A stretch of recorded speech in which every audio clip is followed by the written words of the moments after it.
The raft. It was Fred's idea to build a raft. He knew it wasn't, by any stretch of the imagination, what Con would call a reasonable risk, but following the river was the only way he could think of getting home.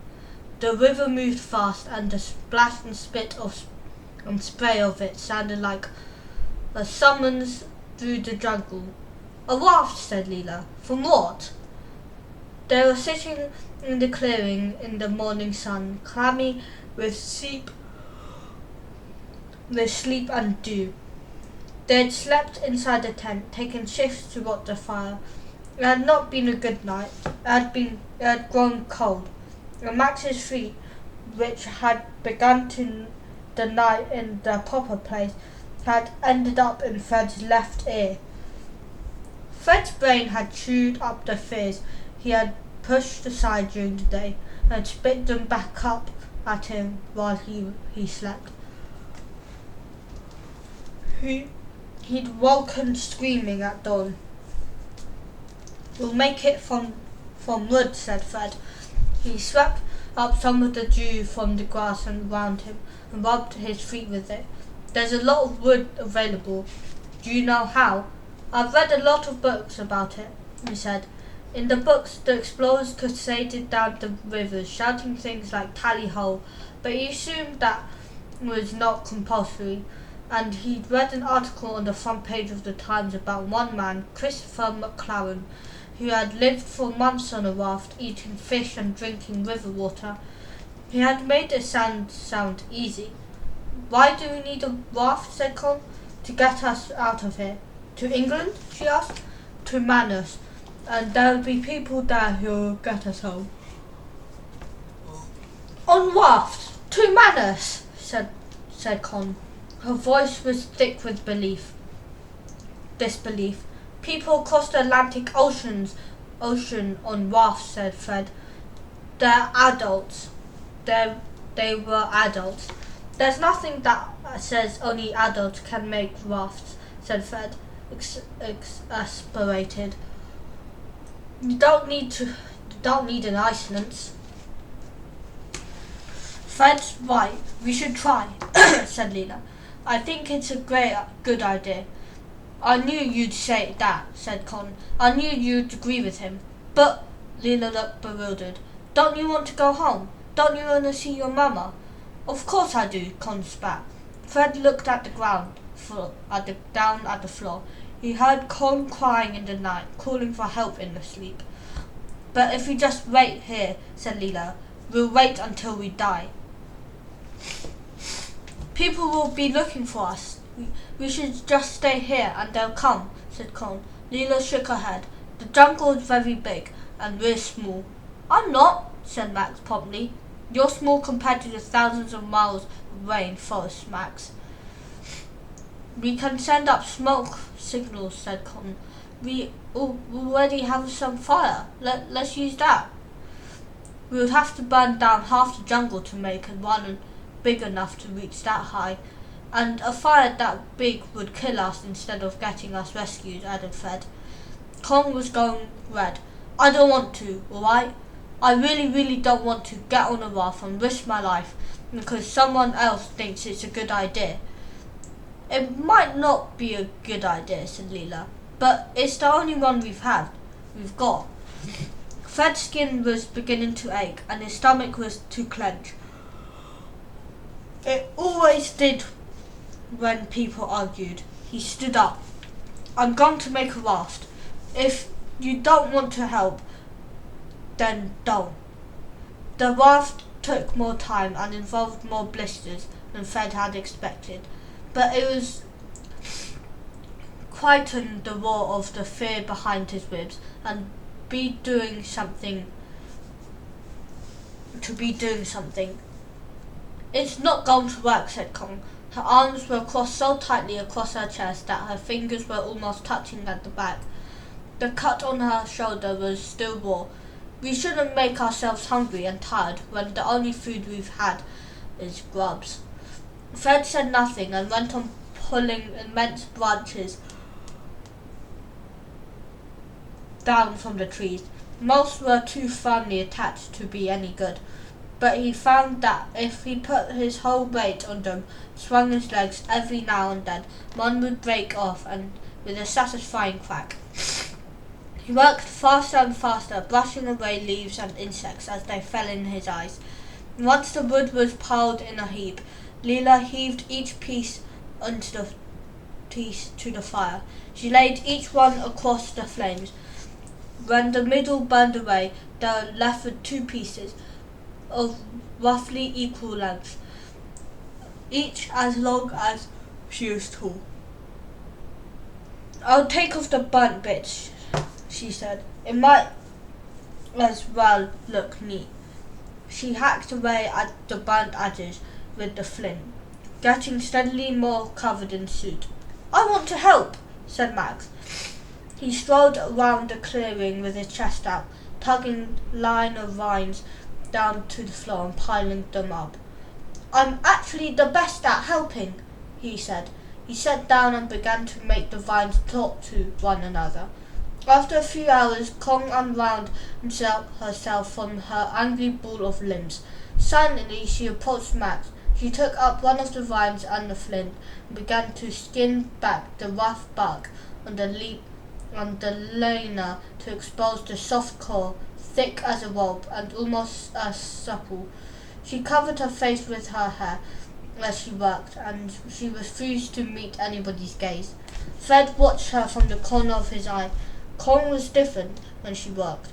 Before she had seemed all elbows and claws, touch me not, and defensive eyebrows. But now she seemed absorbed, barely breathing as she bent over the vines.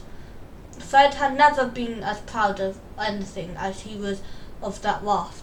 It distracted him from the pounding hunger in his stomach and head. He hauled the branches to the water's edge, and dragging them one in each hand back and forth, beating out a path between the river and their clearing. Kong held out a handful of liner vines. "Here," she said, "for Wob. Maybe, I don't know. We could dip them in water to soften them," suggested Leela. "Thank you," said Fred. "They'll be perfect for tying the corners." Kong nodded unsmilingly. Fred soaked the liners and wound them round and round his fist until they were supple.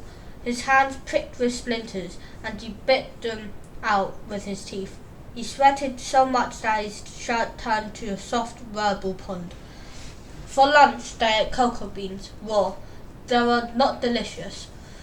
"It feels like an insult to chocolate to eat them," said Con.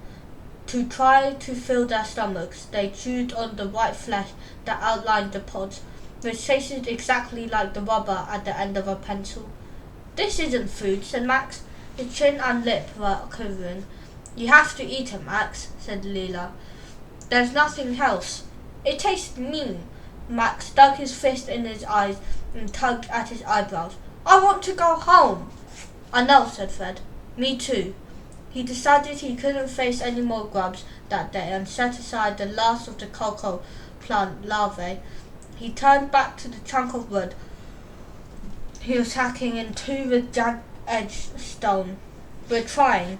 As the sun set, Leela and Fred and Kong went foraging, dragging a wailing Max behind them. Kong found purple berries growing in the great cascade of trees. "They're acai berries," said Leela. "People eat them at home." Or, she looked down at the pile. "Maybe you're supposed to make them into tea?" Fred tried one. "Tastes a bit like blackberry," he said, "if the blackberry were angry with you. But it was a relief to have something to chew." Kong tried one and sighed. "I miss school dinners," she said. "They might be better roasted," said Leela. "They're not better roasted, but they'd ate them anyway." Fred crouched down the fire and crammed handfuls into his mouth, trying desperately to fill the churning hole that was in his stomach. Was usually located. The night he woke in the sudden, excruciating need of the lava tree. Minutes later, Leela woke with the same trouble, followed by Kong and a hopping, railing Max. It was not all in all an easy night. Fred waded through his dreams to morning and woke feeling like he'd be kicked in the stomach.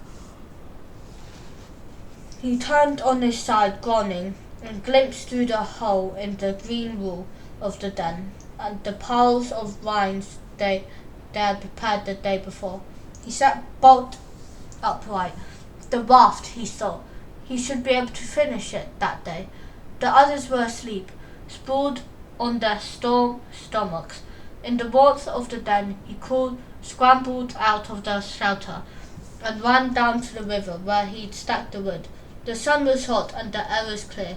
His skin had already burnt a ferocious red, but he barely felt it as he knelt down the pile of branches.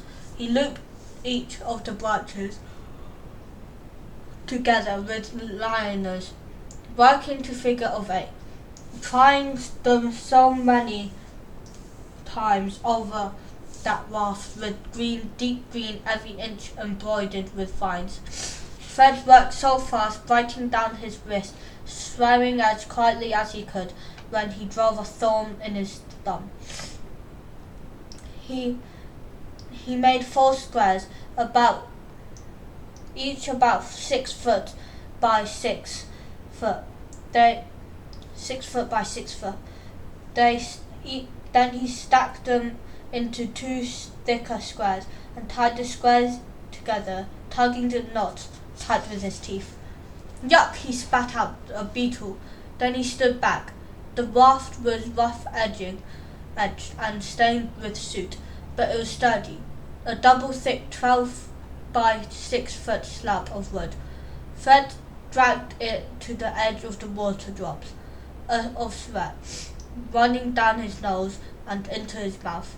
He wished wildly that he could take a photograph. He almost could see how his father would raise his eyebrows in surprise and pleasure. Reluctantly, he turned back to the clearing. Maiden voyage. Leela was waiting outside the den. Her arms were wrapped around her knees and she was glaring at him furiously. You! I thought you were dead. I was down by the river. Scratch a message in the dirt next time. Yes, of course, I'm sorry. But Fred could barely concentrate on what she was saying. The raft is ready. Will you come and try out? Max has to brush his teeth first. His breath is disgusting. It's scaring the dragonflies. Leela picked 4 twigs and shredded the top with her fingernails until they looked like paintbrushes. Here, Leela handed one to Fred. If your teeth drop out, it will just make everything worse. It did feel better, Fred had to admit, to sweep some of the fuzz from his teeth. But he was bursting with impatience. He gave 3 scrubs and dropped the brush. Come on, he said, as soon as Kong had spat decorously into the Saganic pool. Fred led them at a run down to the river.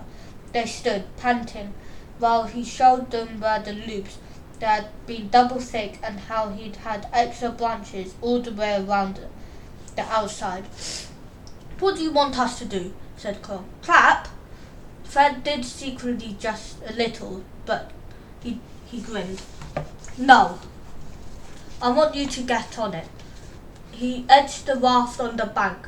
It slid down the mud, landed on the water with a splash, and tipped on his right side.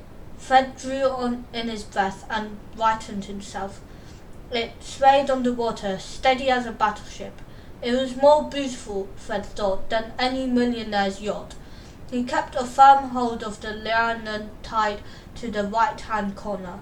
It floats, said Max. Of course it floats, said Kong. It's wood. Fred waded into the water, crossed his fingers, and hauled himself up.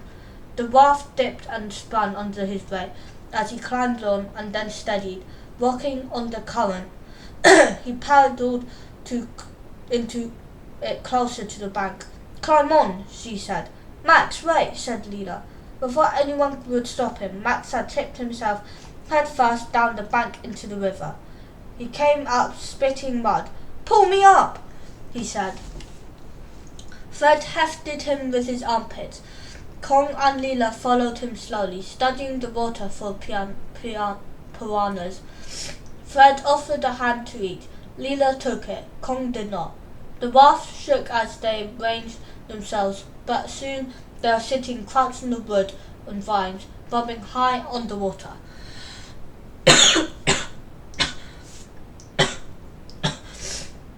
It works, said Max. For now, said Kong ominously.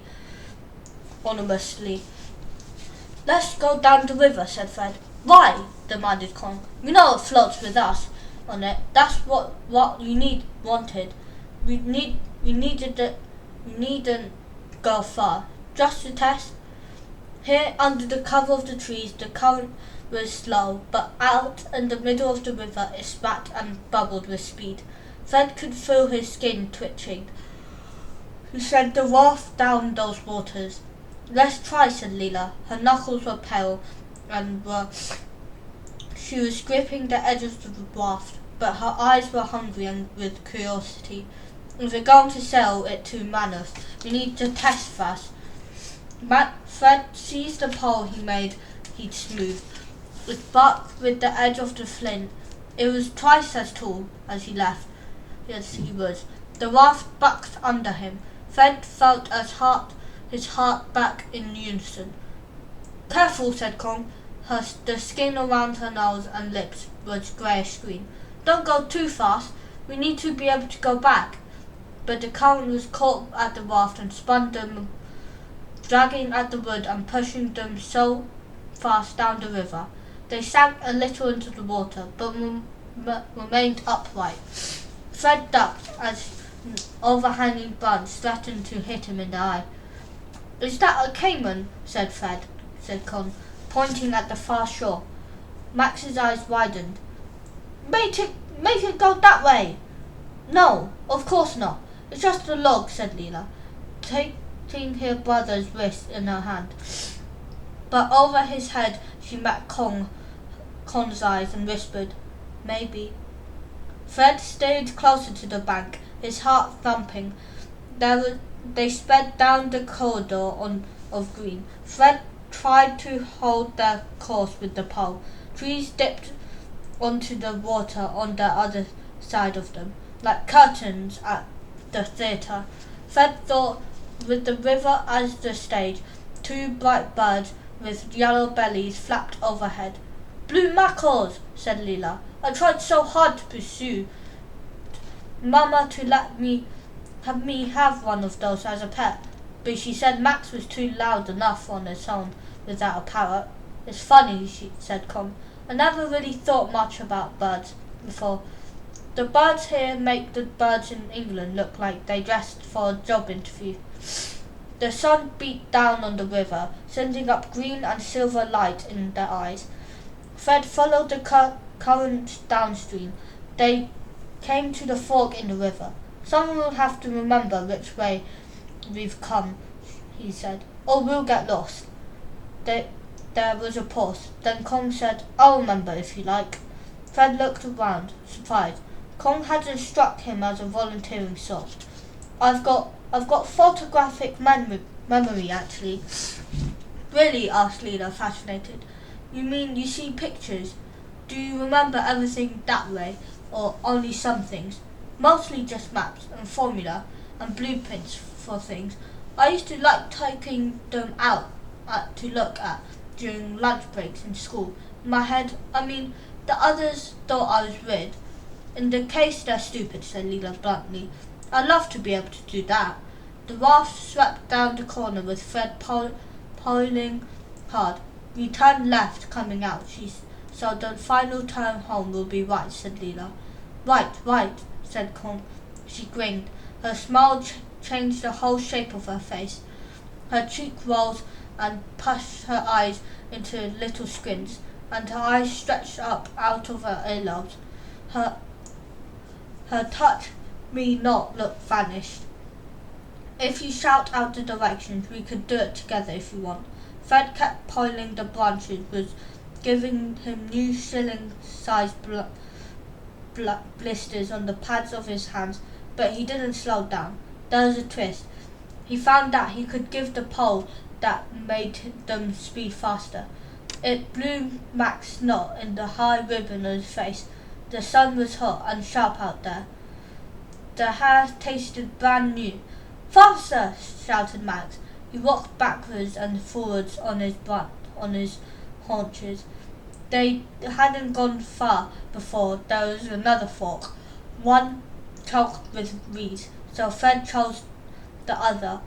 Left, called Leela. Left, Con echoed and nodded. The left bend took them into a narrower river, winding slowly among close-set trees. Fred pulled up his pole. They drifted staring down into the river. A shoal of fish swam helter-skelter under the raft. Max leant dangerously over the edge, dangling his fingers in the water. Suddenly Kong jumped. The hairs on her arms rose up in a blonde wave. What's that? What's what? Something down there. Silver. Down there. A piranha. Kong's face came out thin and high. Max, get your hands out of the water. They all peered down into the river. There was something small and silver trapped among the reeds. It's not moving, said Fred. What is it? I think it's not alive, said Leela.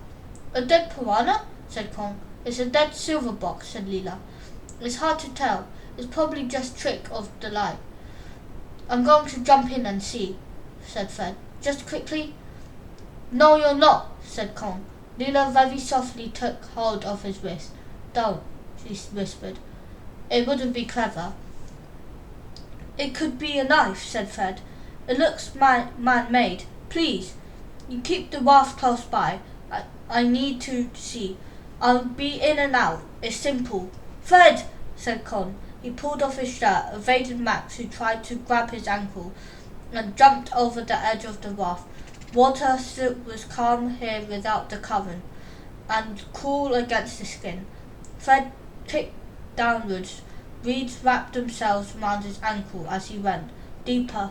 His lungs began shrieking at him. The silver something was just a little further. He brushed it with his fingertips, kicked desperately and snatched it up. It was sharp against his fingers. He shot to the surface. Got it! He held up his fist and showed them, treading water. But the two girls weren't looking at him. They were staring into the water, 3 meters from the raft. What's that? Whispered Leela. Fred glanced down. There was something black, undulating through the water towards him. Fred grasped and swallowed a mouthful of water and began to choke. An eel! Said Max brightly. An electric eel! Said Leela. Swim! Screamed Con. She snatched at the pole and tried to steal towards Fred, jabbing the branch into the water. Leela held out her hand over the edge of the raft. Fred swam the distance to the raft faster than he had ever moved in his life. He launched himself onto it. The raft tipped drunkenly under his weight. Kong threw herself to the opposite end to stop it overturning, and Leela's hand grabbed at him. They were small, but surprisingly strong as they hauled him up. Fred lay on his stomach, gasping for breath, staring into the water. The eel was immense. It looked like a deep grey snake, as long as a grown man, winding in and out of the reeds. Leela struck in breath, and some of her own hair. Oh, wow, she breathed. It wasn't just fear in her voice. It was fascination, too. Are eels dangerous? Said Kong. I don't know, but if you call someone an eel, gasped Fred, coughing. His heart was trying to break out from his chest. He swallowed. It's not a compliment, so maybe. They are very, said Leela. They pass electricity through the current through the water to shock their prey, and they eat them. They probably wouldn't be able to kill something Fred-sized, but for Max it would probably be different. She was shaking. She picked up the pole and very slowly, so as not to risk them tipping them all in, began to guide them away from the eel, and away from the canopy trees. What was it down there? Asked Kong. Here. Fred opened her fist. It was a rusty rectangle made of tin, covered in silver. A blue swirly writing. It's an empty sardine tin, said Con, her voice full of disgust and disappointment. That's all. Yes, said Fred, rubbed at the rust on the tin and closed her fingers tightly around the jagged edge. A sardine tin in the wildest place in the world. That's it. That is all.